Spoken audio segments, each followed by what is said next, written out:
Mga kabida, isang magandang oras sa lahat at welcome po sa aking channel. Pag-usapan po natin, ito hong magkaibang endorsement po mga kabida, ni Vice President Sara Duterte at ito hong si dating Pangulong Rodrigo Roa Duterte, Kung maalala po ninyo mga kabida, ito hong si VP Sara, in-endorse po niya ito hong si Senator Amy Marcos at ito hong si Congresswoman Camille Villar, Kamakailan lang po ito, mga kabida. Maraming ang na-shock dito ho sa hakbang po ng Vice Presidente, lalong-lalo na po sa case po ni Senator Amy Marcos. Dami hong tumutol po mga kabida, umalma mula sa mga supporters po ng mga Dutertes dahil hindi ho lubos akalain po nila na magagawa po ni VP Sara yung endorsement po sa kapatid po ng presidente po ng Pilipinas na si Pangulong Ferdinand Bongbong Marcos.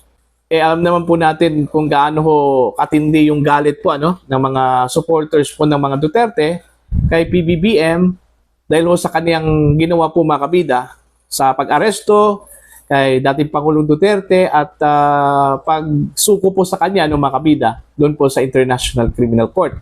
At hindi lang po yan, marami pong mga bagay po na kung saan po ay posible hong may kinalaman po ito hong si PBBM, lalong-lalo na po ito hong impeachment po ni Vice President Sara Duterte diyan po sa House of Representatives po mga kabida po. So, nalilito po sila ngayon kasi ito hong si Pangulong Rodrigo Roa Duterte po mga kabida, batay po doon po sa announcement ni Congressman Paulo Duterte, inendorso po niya ngayon ito hong si former Senator Gringo Honasan at ito hong si dating Colonel Ariel Quirubin, mga kabida. Kasi alam naman po natin meron pong dalawang bakante po sa PDP laban po mga kabida, ito hong mga kandidato ni dating Pangulong Rodrigo Roa Duterte. Ang inakala po natin na ang pupuno po dito mga kabida, ito hong si Congressman Camille Villar at ito hong si Amy Marcos, patapos pong inendorso po ni VP Sara. Subalit, na-shock po tayo mga kabida nung nakarang araw po, matapos pong naglabas po ng kanya hong statement ito hong si Congressman Pulong mula sa detention cell mismo mga kabida ni dating Pangulong Duterte sa The Hague, Netherlands, Hinarap niya yung mga reporters po doon sa labas po ng ICC at yun po, inanonsyo na ang inendorso po ni Digong ito hong si former Senator Honasan at si Ariel Quirubin. At dito nagtatanong yung mga Duterte supporters, kanino ba sila susunod? Doon po kay Sara Duterte o kay dating Pangulong Rodrigo Duterte po mga kabida. Kasi nga, nalilito nga sila eh. Okay?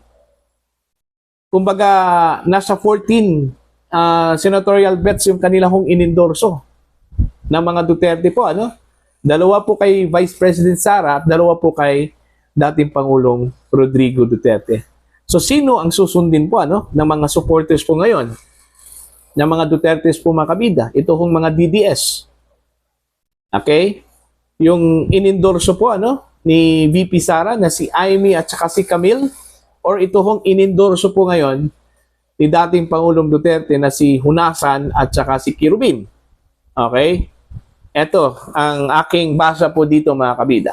Although magkaiba po yung endorsement po mga kabida ng dalawang personality, ito hong si VP Sara at saka ito hong si Digong. Pero nagdedepende pa rin yan sa mga supporters po at ng taong bayan kung sino yung pipiliin po nila para dumagdag po doon sa Magic 12. Okay? Considering meron lang pong 10 mga kandidato, ito hong PDP laban, mga kabida. Originally endorsed by former President Rodrigo Roa Duterte. Okay? Kung maalala po ninyo mga kabida, noong 2019, okay? Election po ng 2019 po, meron pong inendorso ito hong si Digong, Okay? 17 senatorial bets yung kanya hong inendorso. 'Di ba? 17 senatorial bets yun. Kung saan po, 12 lang po ang kukunin po doon mga kabida, So, ibig sabihin po dito is, bahala na kayo kahit ilang mga kandidato po na i-endorso po ni Pangulong Rodrigo Duterte o di kaya ni Vice President Sara Duterte. 12 kandidato lang po ang pipiliin po ninyo doon. Okay? Parang lalabas po dyan na may the best man win. Okay? The best among the rest. Alright? Sa 14 senatorial bets na inendorso po ng mga Dutertes po, mga kabida, combined, Sara at saka itoong si Digong, bahala na po yung mga supporters po ng mga Duterte at lahat po ng mga kababayan po nating mga Pilipino kung sino yung kanilang pipiliin. Maliban po dun sa 10 mga kandidato, ano? Okay? Ng PDP Laban, okay na po yun. Walang problema po tayo dun, ano? Dito na lang po tayo magkakatalo sa natitirang slots, 2 slots po, ano? Okay? Now, depende na po sa kanila. Yun yung basa ko po, ha? Yun yung interpretasyon ko po, ano? Safe na po yung 10. Okay? Kailangang iboto yung 10, ano? 10 mga senatorial bets ng PDP Laban. Pero dito ho sa 4 na mga kandidatong natira, both endorsed by the former President and Vice President Sara Duterte, depende na po yan sa mga tao, sa mga supporters po ng mga Duterte, kung sino yung ipupuno nila doon po sa natitirang 2 slots. Okay? So it's up to them. Hindi ho sila nangingialam dyan. Basta meron pong 4 na inendorso ito hong mga Duterte. Okay? May the best men win. Okay? May the best candidates win. Yun yung malinaw na statement, mga kabida, sa endorsement na ginawa ho. Kahit ho magkaiba po, mga kabida, pero depende po yon sa mga tao kung sino yung pipiliin po nila para makumpleto po itong Magic 12 po ng opposition. So yun po. Walang away, wala hong kumbaga conflict doon. Okay? Iba kasi yung si Sara at saka iba din si Digong. Wala hong conflict, walang away po dito, ano? Okay? Kumbaga inilatag lang po nila ito hong mga potential candidates na pwede hong idagdag dito ho sa 10 para makumpleto po itong Magic 12 po, mga kabida ng opposition. Okay, meron pong 4. Okay, Amy Marcos, Camille Villar, ito hong si Gringo Nasan, at saka ito hong si Ariel Quirobin. Okay? Depende na po yan sa mga tao, sa mga supporters ng mga Duterte kung sino ang pipiliin nila na 2 kandidato para ho makompleto po itong Magic 12 po ng opposition.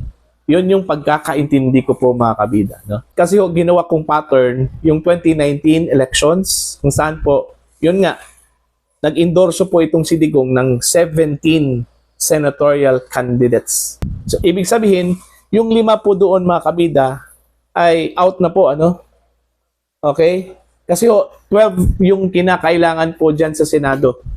So, since 17 po yung lahat pong mga kandidato sa pagkasenador ang inendorso po ni Digong, 12 lang po ang pipiliin doon. At it's up to the people kung sino yung pipiliin po nila doon para papasok ko doon sa Magic 12. Ganun po yung nangyari po ngayon, mga kabida, ni Digong at saka ni Sara. Wala ho silang away. Dinawin po natin, hindi ho sila magkaaway. Wala hong conflict doon po sa kanilang endorsement. Kumbaga, ibinibigay na po nila sa mga tao kung sino ang pipiliin nila. Kasi pareho sila mga potential candidates at pareho po sila the same yung direction po nila, mga kabida. Kung ano yung mindset po ni Pangulong Duterte at ni VP Sara, yun din yung nakikita po ng mga Dutertes doon po sa 4 na mga kandidato. Ano?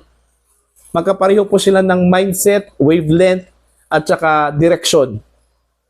So since magkapareho pong 4, mga kabida, pareho po silang inendorso.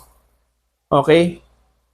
Yun nga lang, depende na po yan sa mga tao kung sino ang pipiliin nila, kung sino yung 2 maswerteng kandidato na ipupuno doon po sa 10 mga kandidato po ng PDP Laban. Malinaw po ba yun? Diba? Para sa akin, malinaw po yun, mga kabida. Okay? Yun yung interpretasyon ko. Ano po? Alright? Para po sa inyo, ano po ang interpretasyon po nyo dito ho sa magkaibang endorsement po ni VP Sara at saka ni dating Pangulong Duterte? Please comment down. Sa mga hindi pa po subscriber sa aking channel, please subscribe. Just click the subscribe button, click the notification bell, click all para updated po kayo sa aking mga uploads. Maraming salamat po sa inyong lahat mga kabida.